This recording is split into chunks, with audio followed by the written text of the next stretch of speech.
नमस्कार प्यारे साथियों, कैसे हैं आप सभी लोग। आप सभी का स्वागत है हमारे भर्ती सार के यूट्यूब प्लेटफॉर्म पर।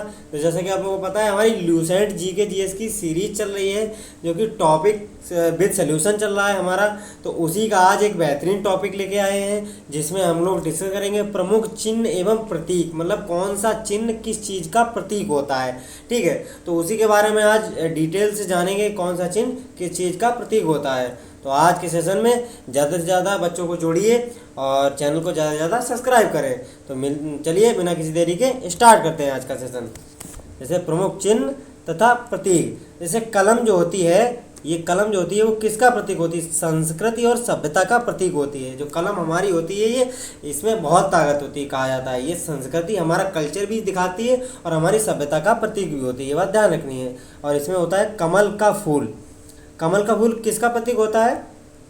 ये जो कमल का फूल होता है, ये भी संस्कृति एवं सभ्यता का प्रतीक होता है, ये बात ध्यान रखनी है। ठीक है, और जैसे रेड क्रॉस जो है, ये जो हमेशा एम्बुलेंस और ज़्यादातर वैनों में आपने लगा देखा होगा, डॉक्टर्स यानी हॉस्पिटल्स वगैरह में लगा देखा होगा, ये होता है डॉक्टरी सहायता अस्पताल।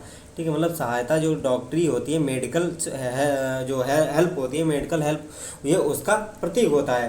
जैसे लाल झंडा जो होता है, ये किसका प्रतीक होता है? ये क्रांति या खतरे का सूचक होता है। लाल झंडा जो होता है वो विरोध, जब हम लोग क्रांति करते हैं, जैसे कोई गवर्नमेंट तानाशाही कर रही है तो उसके खिलाफ कोई भी आंदोलन कर रहे हैं, तो क्रांति कर रहे हैं। ठीक है, तो उसका ये जो प्रतीक होता है लाल झंडा, और खतरे का भी सूचक होता है। लाल झंडा क्रांति और खतरे का सूचक होता है। ठीक है, ये बात ध्यान रखनी है। ये रहा लाल झंडा।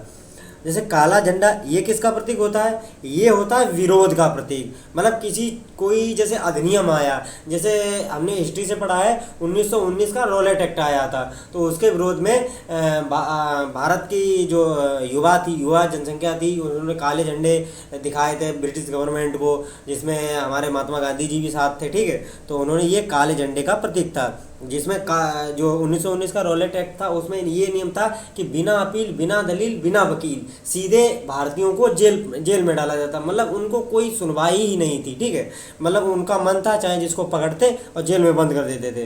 तो उसी का जैसे विरोध कर रहे हैं किसी का, तो उसके विरोध में ही काले झंडे निकाले गए थे। और ऐसा ही एक बार हुआ था जब भगत सिंह, राजगुरु, सुखदेव को फांसी दी गई थी। तब जो गांधी जी जो थे, जब पंजाब गए थे, तो उनके काले झंडे और कमल के जो काले फूल बनाकर उनको दिखाए गए थे, क्योंकि महात्मा गांधी ने भगत सिंह, राजगुरु, सुखदेव की फांसी नहीं रुकवाई थी, और चाहते तो वो फांसी रुकवा सकते थे। ठीक है, ये बात ध्यान रखनी है। चलिए नेक्स्ट चलते हैं हम लोग।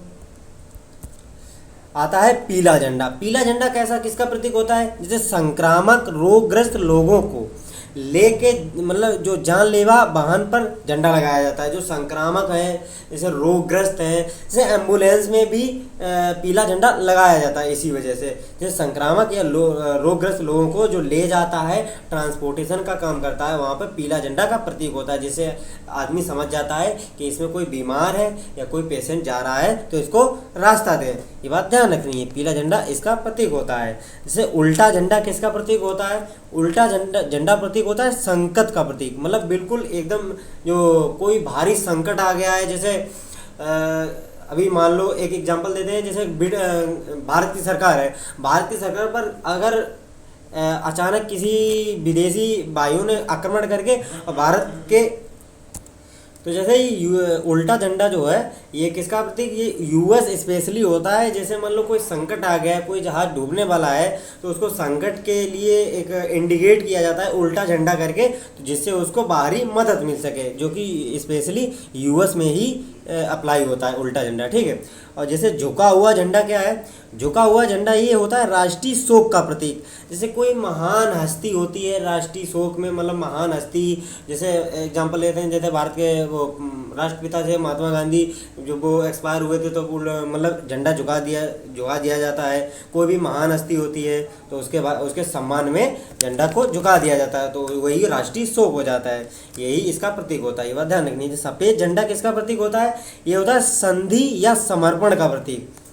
मतलब किसी के साथ हमने संधि कर ली, ठीक है, उसके नियम और शर्तों के अनुसार संधि कर ली, तो वो संधि होगी, और उसको समर्पण भी कर दिया, तो ये सफ़ेद झंडे का प्रतीक होता है। ये बात ध्यान रखनी है।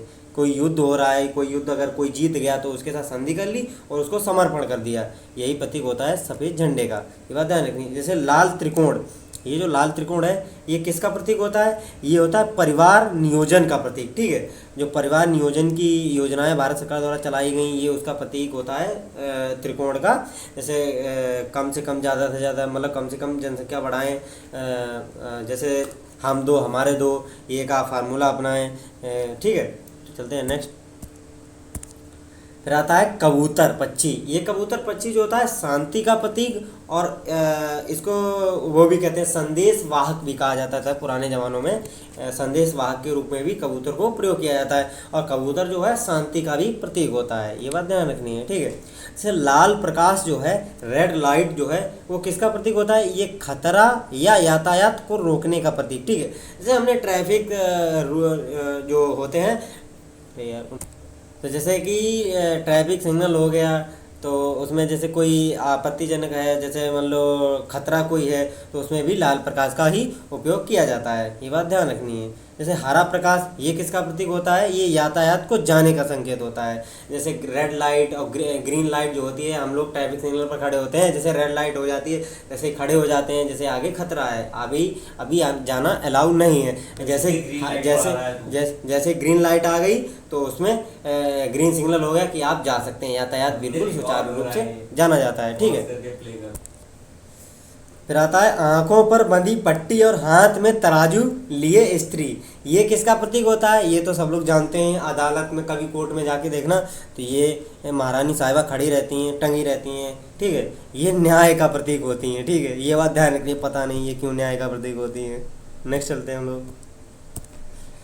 फिर आता है वहाँ पर काली पट्टी। जो वहाँ पर अपनी आर्म पर जो हम लोग काली पट्टी लगाते हैं वो किसका प्रतीक होती है? ये शोक, विरोध और दुख का प्रतीक होती हैं, ये बात ध्यान रखनी है। जैसे किसी चीज़ का शोक मना रहे हैं हम, किसी चीज़ का विरोध कर रहे हैं, या कोई अपना दुख प्रकट कर रहे हैं, तो उसका ये प्रतीक होती है जो वहाँ पर काली पट्टी लगाई जाती है। जैसे हम लोगों ने एग्जाम्पल देखा होगा, कभी कभी जो हमारी क्रिकेट प्लेयर की टीम है वो कभी कभी जब शोक मनाती है, कोई भी भारत में भारी संकट आ जाता है, जैसे कोरोना के टाइम बहुत लोग एक्सपायर हो रहे थे, तब भारतीय क्रिकेट टीम द्वारा बाँह में काली पट्टी बांधी गई थी, तो वो अपने शोक का यानी दुख का प्रतीक, दुख अपना जाहिर कर रहे थे, ये बात ध्यान रखनी है। ठीक है, जैसे फिर आता है एक दूसरे को काटती हुई दो हड्डियां और ऊपर खोपड़ी। ये किसका प्रतीक होती है? ये होती है बिजली का खतरा। मतलब जहाँ पर बिजली वाली चीज़ें होती हैं, इलेक्ट्रॉनिक वाली चीज़ें होती हैं, ये फ़ोटो आपने ज़रूर देखी ही होगी कहीं ना कहीं। मतलब एक दूसरे को दो काटती हुई हड्डियाँ, वो ऊपर ये खोपड़ी जो होती है, ये बिजली का मतलब डेंजर जो होती है इसका सूचक होती है। ठीक है, ये चक्र जो होता है ये किसका प्रतीक होता है? ये प्रगति का प्रतीक होता है, मतलब आगे की ओर अब तुम्हारी ग्रोथ हो रही है, ये चक्र जो है ये इसका प्रतीक होता है। ये ही हमारे राष्ट्रीय झंडे में भी लिया गया है। ठीक है, ये बात ध्यान रखनी है। इसमें 24 तीलियाँ होती हैं भारत के राष्ट्रीय झंडे में, इसके प्रतीक में। जैसी ओलिव की शाखा, ओलिव की शाखा जो होती है वो शांति का प्रतीक होती है, ये बात ध्यान रखनी है। ठीक है, तो चलिए आज का सेशन यहीं पे एंड करते हैं। अगर सेशन अच्छा लगा हो, इन्फॉर्मेटिव लगा हो, तो हमारे चैनल को लाइक एंड सब्सक्राइब भी करें। ठीक है, तो अपने ज़्यादा से ज़्यादा मित्रों को शेयर करें जिससे उनको भी एग्जाम में मदद मिल सके। तो मिलते हैं ऐसे ही बेहतरीन इंटरेस्टिंग टॉपिक के साथ, तब तक जय हिंद, जय भारत।